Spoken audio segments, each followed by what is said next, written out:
So we're carrying on with our discussion of distance vector loop prevention. We've talked about counting to infinity on a single link. And so now let's move on to the next problem, counting to infinity in a redundant network.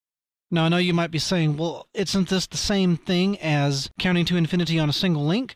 It pretty much is. It's got the same root cause, which is the timing issues that cause the route table to become inconsistent. However, the solution to counting to infinity in a redundant network is a little different. So let's look at this redundant network. So we have 3 routers here with 5 networks advertised between the 3 routers.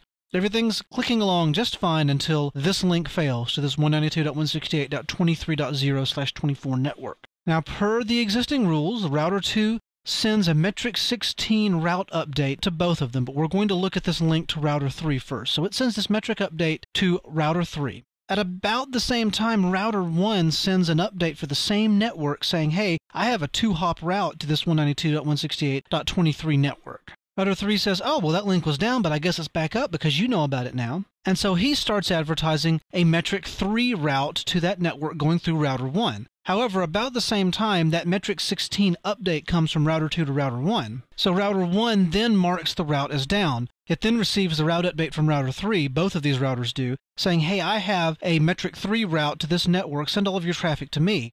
And around and around and around it goes until everyone finally ends up at metric 16, just like over a single link, although it takes about twice as long, in my experience, for that metric 16 route to propagate throughout the entire routing domain. So how do we fix this? Obviously, we have split horizon and poison reverse and triggered updates working for us, so how do we fix this problem in a redundant network? The solution to this is a hold down process. Quite simply, when I hear about a failed route, i.e. one with an infinite metric, hold that route down for a period of time, the hold down timer. By default, the hold down timer in RIP is 180 seconds or 3 minutes. While the hold down timer is active, I'm going to ignore any other updates about the poisoned route.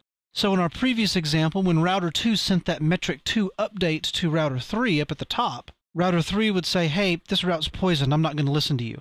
However, the router that originally marked the route as poisoned can be believed before the hold down timer expires. And if the originating router advertises a non-infinite metric while the hold down timer is active, then the router says, well, you originally advertised the route as poisoned. However, you're now saying it's available. You'd know better than anyone, so I'm going to mark the route as back up. So let's go back to the diagram and see how the hold down process would help us. So here's our network, and again, this link fails. You get the metric 16 route up to router 3.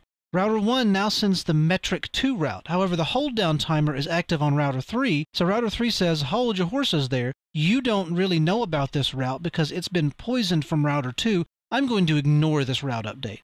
And that gives router 2 time to send the metric 16 route out to router 1, at which point router 1 says, oh, well, I guess that route really is poisoned, and then begins advertising a metric 16 route of its own for this network. So that's it in a nutshell. That concludes our discussion of distance vector loop prevention technologies.